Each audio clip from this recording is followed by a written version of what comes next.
Sa bidyong ito ng vlogger na si Boy Kayak, nag-alasupirman ito habang nagmamaneho ng tricycle. Ang video na yan, pinost mismo sa kanyang Facebook page.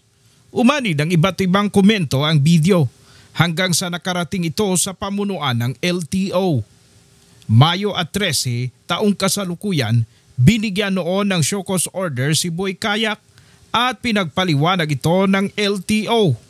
Nga ginpatawag ka it LTO? Ano ba kung ipaliwanag ba ko na kung ano to kung sa national or bukon? Matapos matanggap ang show cause order, agad na nagpunta sa LTO si Boy Kayak. Nagpaliwanag ito na for the content lamang ang video. Humingi ito ng tawad. Bago raw ginawa ang content ay sinigurado naman ito na walang tao at ibang sasakyan sa lugar. Manamon brown to nga may mga tao ito nga ano. Hindi rin anya ginawa ang content sa National Highway. Pero bukon ba sa National Road to, sir? Sa ano man lang to sa ito sa Partit Bukid sa may Aparisyo. Kasabay nito ang kahilingan na bigyan siya ng second chance at nangakong di na uulitin ang nangyari. Nakiusap rin ito na mabigyan siya ng driver's license para makapag-drive siya ng motorsiklo dahil malaking tulong anya ito para matustusan ang pangangailangan ng pamilya. Naglabas ng resolution ang LTO Region 6, Mayo 21 taong kasalukuyan. Maliwanag anya na ang pag-amin ni Boy Kayak na wala itong driver's license na gawin ang insidente ay isang paglabag sa batas trapiko. Ang ipinakitaan niya nito sa video ay maliwanag na isang akto ng reckless driving.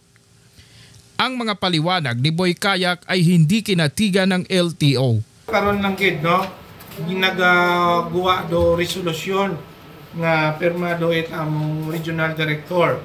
Pinagmumulta rin siya ng 3,000 pesos sa paglabag dahil sa pagmamaneho ng walang lisensya. 2,000 pesos naman sa reckless driving. Boy Kayak ay ginapamultahan it 3,000 pesos for driving without a valid driver's license. No, ginapamultahan man it 2,000 pesos for reckless driving. Si Boy Kayak ay hindi na raw maaring mag-drive ng anumang sasakyan at hindi rin siya bibigyan ng driver's license ng LTO. No, ang ikatatlo ay disqualified from being granted a driver's license and driving a motor vehicle. So butamba nun, ginabawal imaw na mag-drive any kind of motor vehicle. Ilalagay din sa alarm status ang kanyang pangalan. So nag-coordinate na kami sa Provincial Police Office no, nga kung makita si Boy Kayak nga nag-drive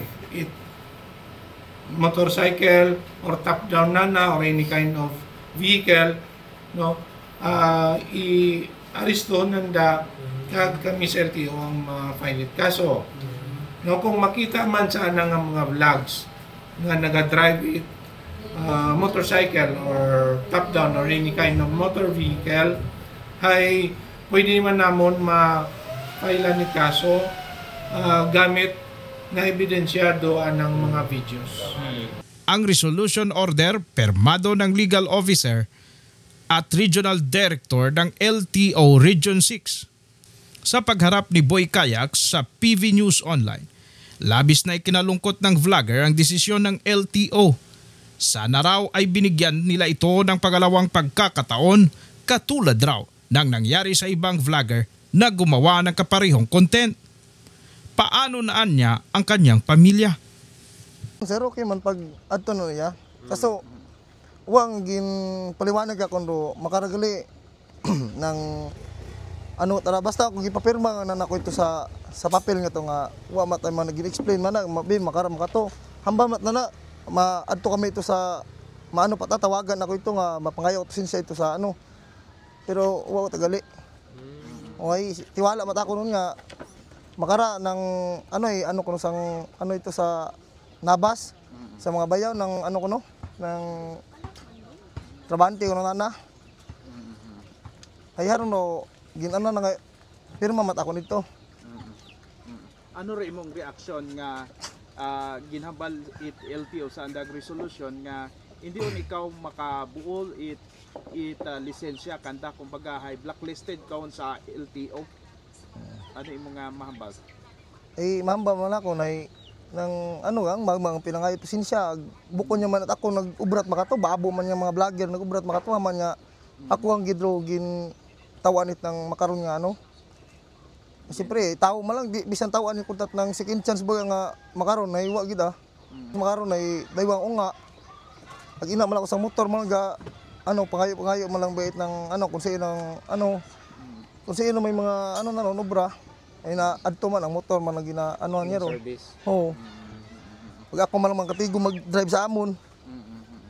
Malaking tulong raw talaga sa kanya ang motorsiklo dahil siya lang marunong na mag-drive at ginagamit niya nga ito sa paglalako ng mga isda at ganun din sa pagpunta sa mga trabaho. Kaya dahil lamang sa kanyang video or content na ginawa ay mawawalan siya ng hanap buhay. Kung sino ka buwit pang ano ba sang ano sa pamilya. Oo. Haron man lang ro gina ano nakon. Hindi rin ito inaasahan na magkakaganito ang sitwasyon dahil lamang sa kanyang naging content. Mga itong ginubrang video. Oo. Ay ato man lang nga video, segundos man ito nga ano for ano man lang ani man kunta to ay alin ay makara na tabo. Wa gid nila ko side nga maging mga to kunta tawan ako tanong ko second chance buga. Nga makato ay siyempre side na ko nga ano hindi pagubrahon. O ay may dayo ko nga. Dahil lamang sa 46 seconds na video, hindi inaasahan ni Boy Kayak na magkakaganito ang sitwasyon. Labis siyang nag-aalala sa kanyang pamilya. Lalo pat itong motorsiklo lamang ang nagiging katuwang niya sa kanilang paghahanap buhay. Ano it ng National Road, kita man sa video nga wa man mga sakyan ni. Naawa rin sa kanya ang Provincial Chief ng LTO Aklan. Pero ang resolution nanggaling kasi sa regional office. Sir, sa pagsugilan ninyo, sir, may remorse ba sa iyang part, sir? Yes.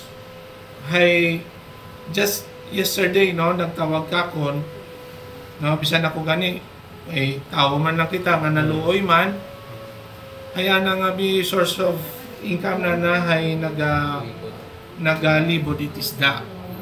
No? Dati abi ay tour guide sa Boracay, no, nagakayak, nagapang picture, pero pag uli na nasa San Isidro Ibahay, nagalibo ni mawit isda, and then part-time job na nado pag vlogs.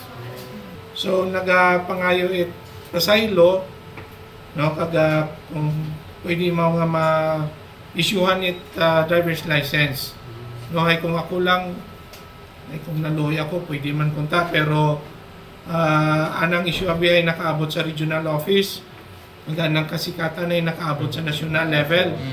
So gin-recommend it opisina namon sa central office and gin pa naugan it resolution sa among regional director nga i-disqualify sa pagbulit lisensya kag ang anang pangalan ay gina-placed on alarm status. Blacklisted. Butang balon, bisan mag-adto pa mo sa Antique, sa Iloilo, or sa Manila, or sa Mindanao nga magbulit lisensya, blacklisted imaw sa LTO, hindi pwede makabulit lisensya. Sa ngayon ay blacklisted na raw si Boy Kayak sa anumang opisina ng LTO. Kaya kahit saan mang opisina sa buong Pilipinas ng LTO ay hindi siya mai-issuehan ng driver's license. Mula sa Ibahay, Aklan, ako si Kapobring Archie Hilario kasama si Kapobs Presi at Kapobs Arnel at ito ang PV News Online.